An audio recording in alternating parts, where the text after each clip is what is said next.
3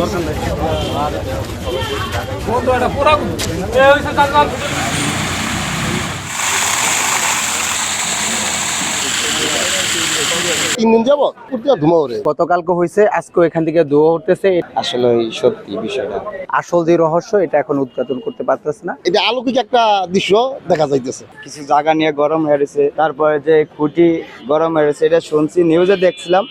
পরে আজকে কলেজে গেছি, কলেজ থেকে আসার সময় দেখলাম যে আসলে সত্যি বিষয়টা।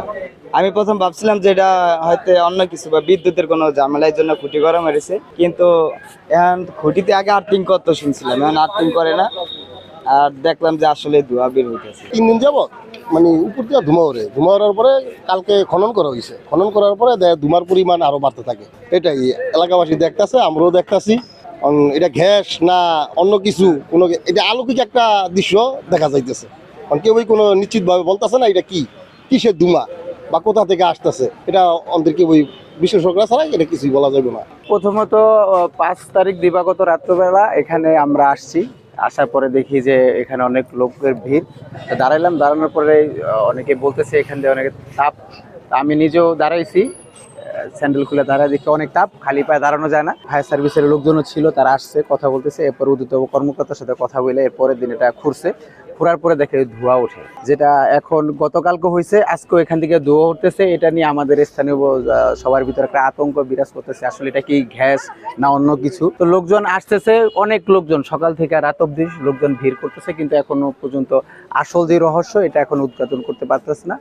পেট্রো বাংলা না জানি উদ্যম কোথায় কথা বলছে, তারা আসবে। এজন্য ফায়ার সার্ভিস বা অন্যান্য যারা আছে সবাই অপেক্ষা করতেছে তাদের আসার জন্য, এবং এলাকাবাসী সবাই ভিড় করতেছে এটা রহস্য জানার জন্য এখানে কি হইতেছে। কিছুটা অনেকে ভয় পাচ্ছে, আবার কেউ আতঙ্ক মনে করছে, অনেকে আবার কৌতূহল বশত আসতেছে। এখন পর্যন্ত বিষয়টা রহস্যই থেকে যাচ্ছে।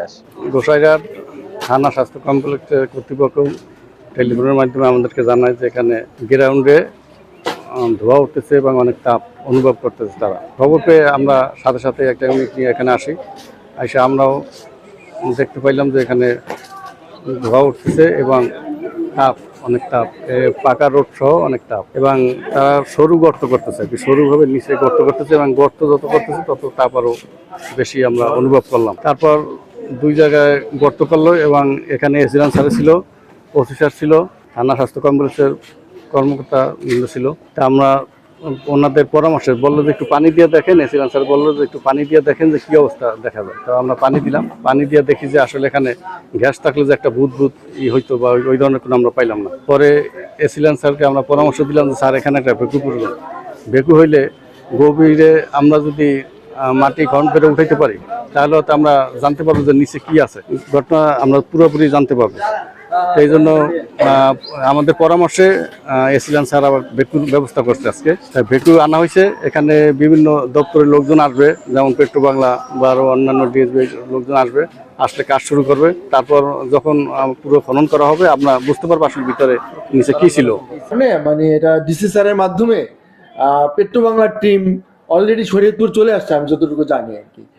আর সবসময় এখানে সার্বক্ষণিক ফায়ার সার্ভিস এবং পল্লী বিদ্যুতের আছে, মানে লোক এখানে আছে এবং তারা ব্যাপারটা করতেছে। আর মাটি তোলার জন্য ভেকুও রেডি আছে। স্বাস্থ্যসেবায় কোনো ব্যাহত হচ্ছে না, কারণ আমাদের সবাই উপস্থিত আছে এবং সবাই স্বাস্থ্যসেবা দিয়ে যাচ্ছে। কিছুটা হলো আতঙ্ক আছে এখন।